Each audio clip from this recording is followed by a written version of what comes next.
Greetings, geeks, and welcome to Couples in Comics. And today we're going to be talking about top 5 guilty pleasures, as well as what, my dear? The brony phenomenon and why it exists, exactly. This episode's really probably going to please a lot of people or really piss them off. Probably more like piss them off. Probably. Yeah, that's what I'm thinking.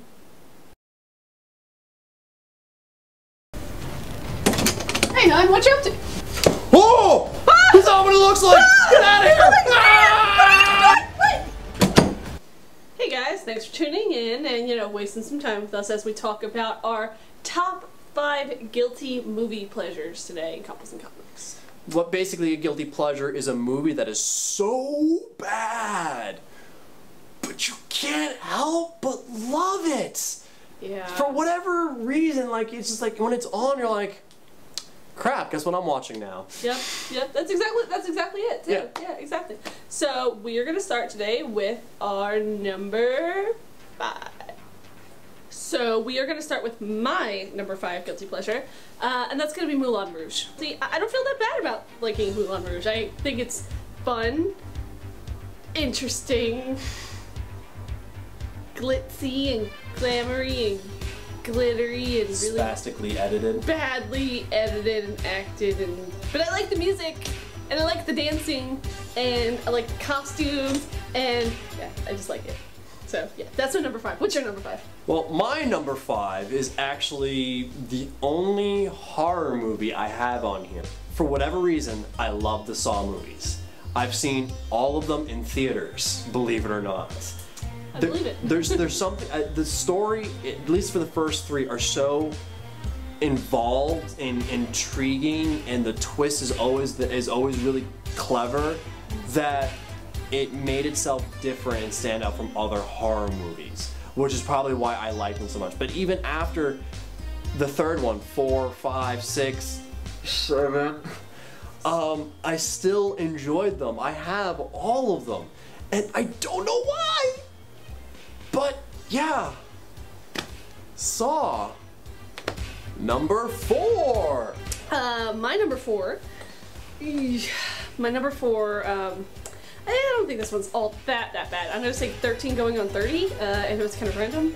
I like it. It's fun. It's cute. It's it's every little girl's dream to grow up and be an adult and get to do all these adult things, and she does. And well, let's just say it's grass is greener on the other side. That's what everyone always thinks, and it doesn't turn out the way she plans. And I think it's fun. It reminds me of being a little kid and wanting to do all that stuff and being grown up now and realizing, man, this sucks.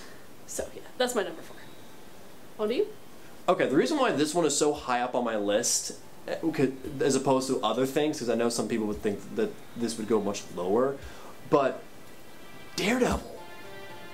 I'm sorry. Yes, it is a terrible movie. Yes, I know it's a terrible movie, but it's not as bad as I think people think it is. Like, yes, Ben Affleck was horrible. He was channeling some serious Schumacher with that performance as Daredevil. But I think other than that, other than the actual, casting, the movie was good. They translated the power well. The acrobatics were a little too much, but it was fun to watch, and I didn't mind Kingpin being black. I mean, I enjoyed this movie. I think it was an accurate portrayal of the character. A horrible movie, but an accurate portrayal of the character. So I think that's why that's high up on my list. So for those few people who think I'm crazy, try picking up a Daredevil comic book. It's actually pretty close. Number 3. My number 3. Legally Blonde? Whoa. Wait, shut up. You know what? I know it's bad. It's the sorority sister in a bikini who gets to go to Harvard Law School and graduate and become a lawyer, and yeah, okay, so it has absolutely no bearing on real life at all. It's just, I don't know. Watching Reese Witherspoon act so stupid makes me feel smart. I like it. I can't help it. Every time it's on, I'm just like, oh, little doggy in her purse, and I feel like I could go to Harvard now because she's so, I don't know. I like it. Okay, so leave on Legally Blonde alone. All right, thank you. You're number 3. My number 3 is Mortal Kombat. Really? I've never seen that. It's pretty bad. It's the same guy who did the horrible Resident Evil movies. Oh. They're bad, and so was this movie and its sequel, Annihilation. But to be fair, and I still hold true to this fact, it is the most faithful video game adapted movie to date. I'm not including Legacy. I like Legacy, the Mortal Kombat web series they did, but I think as a movie, I think the first Mortal Kombat movie is the most faithful video game movie adaptation there is. And I think that's why this is on this list. It's fun, there's lots of action, and they got the feel. They were able to make a game that has no story, just a bunch of dudes fighting each other, into a movie that worked. Acting is terrible! Terrible! The story's got a million plot holes. But you love it. I love it! On to number 2. My number 2, yeah, I actually went to the movie theaters. I drove you to the movie theaters to see this one. I remember that, yeah. Yeah, you remember that? And then I think I bought the CD for it right the afterwards. Same day, yeah. The same day. It's burlesque, you know, I can't... I know it's bad. I know it's mostly just Christina Aguilera singing her lungs out the whole time and Cher trying to act like she doesn't look like a dude. Wait, she's not a dude? No, she's not a dude. Wow. I don't think. I like the music, I like the dancing, I like the idea of it. I think it's fun. I know it's bad. It makes me want to dance. I think it's fun, okay? It's, you know, it's burlesque. I like dance movies, okay? You. Now, this is probably no surprise to anyone, but as you probably could tell, I'm a huge Power Ranger fan. Love the Power Rangers. So my number 2 is actually Turbo, a Power Ranger movie. This movie is not as bad as the season that it kind of leads up into. But God, is it so bad? Yeah, it's pretty bad. Oh, it's so bad. Like, Justin, go away. Yeah. Go away, Justin. Just give me back my Rocky. Rocky was cool. And Diva Talks was just painful. Yeah. And my God, the cleavage on that woman. This is a kid show, goddammit. That is very true. But nonetheless, it's Power Rangers. I have to have it on my list. I have to love it. Because just at the end of the day, it's just so much fun to see these guys suit up and kick ass. And a movie, no less. And a movie, no less. And the big screen. So, yes, Turbo, a Power Rangers movie. 1.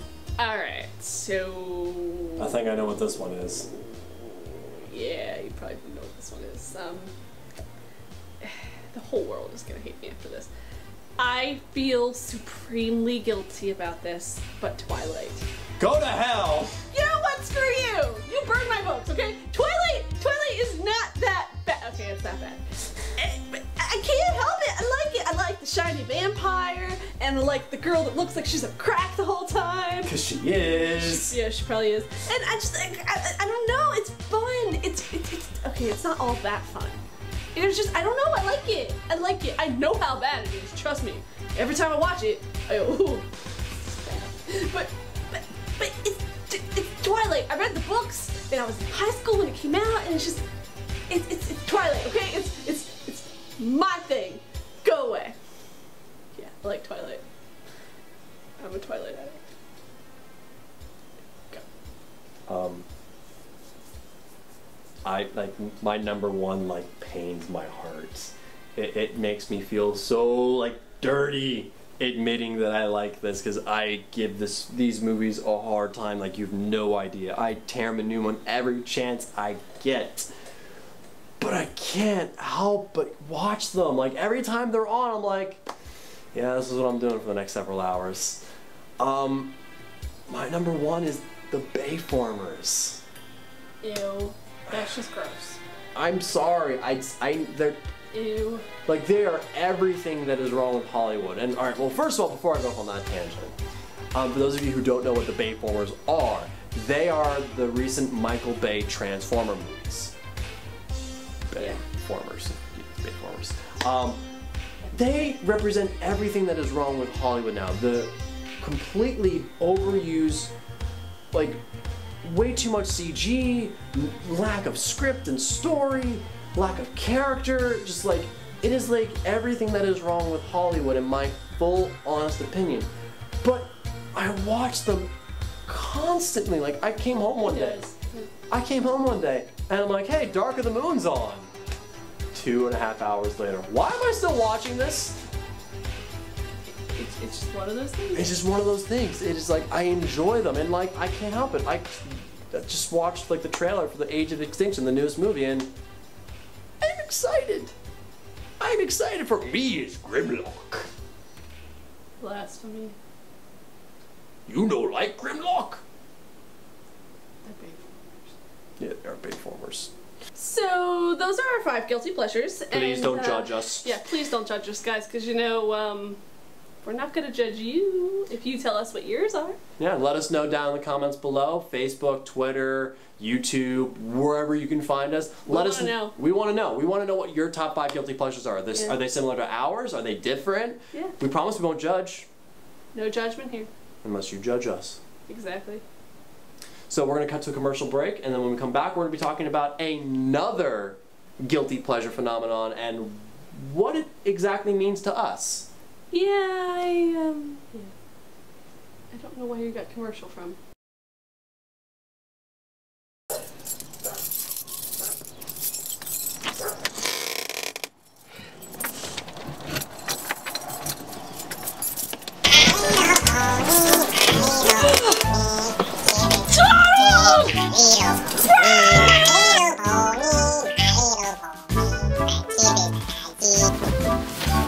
Hey guys, thanks for tuning in and wasting more time with us again. Yes.